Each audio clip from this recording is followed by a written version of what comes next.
Hello, I'm Dr. Joe McCord. Much has happened since the development and human testing of Protandim began more than 7 years ago.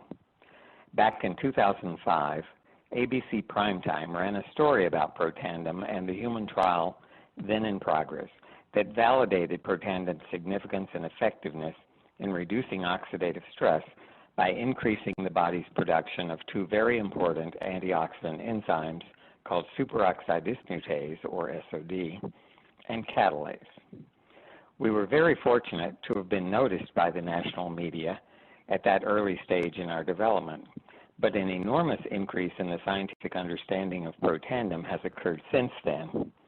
There have been 8 peer-reviewed studies published in mainstream medical journals, 6 of which were funded completely independently of LifeVantage by agencies such as the American Heart Association and the National Institutes of Health. While initially we thought that Protandim might have a positive impact on only 2 antioxidant enzymes, we now know that Protandim is a powerful activator of a biochemical messenger protein called NRF2, NRF2, significantly modulating the expression of more than 1,000 so-called survival genes that enable our cells to cope not only with oxidative stress, but with other types of stress as well. In order to bring you up to date on what is arguably the most important supplement of our time, I'd like to share a few highlights by reviewing some of the major advances that have taken place in the science, including the peer-reviewed studies from a number of well-known universities. Let me point out to you, too, how dramatically things have changed. Protandim was developed primarily to affect 3 gene products: superoxide dismutase, or SOD, catalase, and glutathione peroxidase. And the literature, as of 5 years ago, led us to believe that this could happen, this would happen with Protandim. And indeed, it did affect those 3 genes.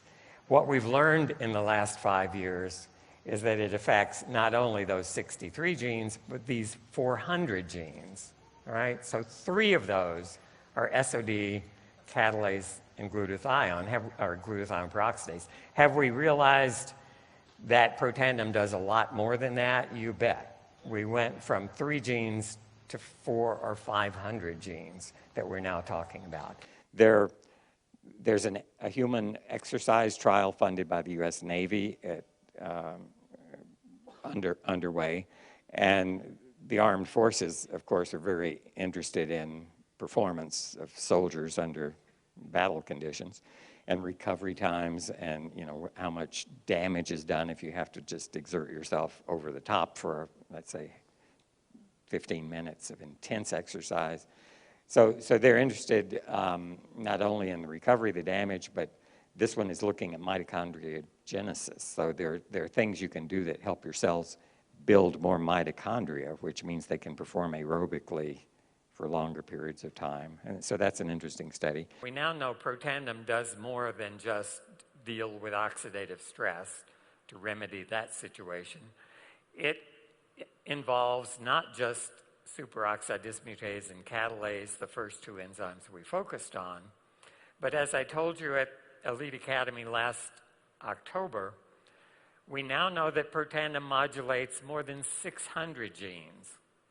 In fact, at higher doses, not used in humans, as many as 4,000 genes can be affected out of a total of 25,000 genes that we have. This is not a minor little tweak. This is a major readjustment of everything that makes you who you are and what you are.